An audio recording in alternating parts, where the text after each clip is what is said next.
April 19th, 1775. 400 British regulars approached the small village of Lexington, Massachusetts.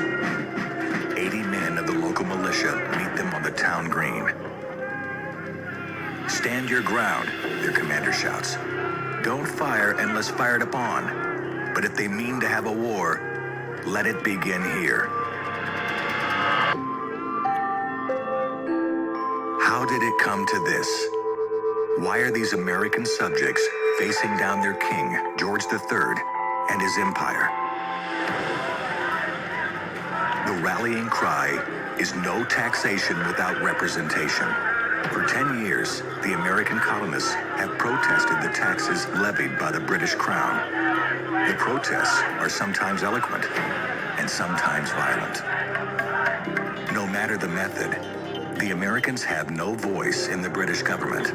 Most colonists are not yet ready to break away, yet they are determined to defend their rights to assembly, free speech, trial by jury, taxation by their own representatives, and to bear arms.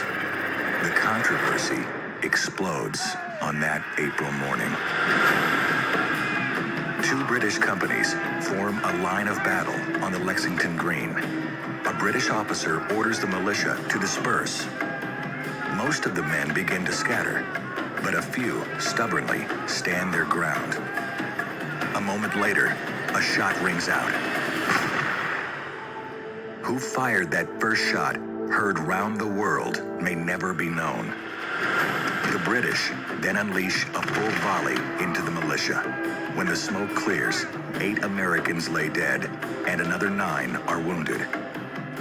The Continental Congress, in session in Philadelphia, creates the Continental Army and appoints George Washington, a member of the Virginia delegation, to lead it.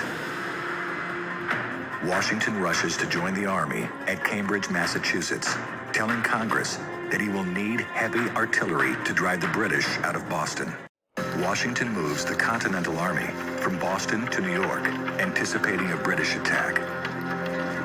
By the end of June, 19,000 patriots have joined him. And then the British return.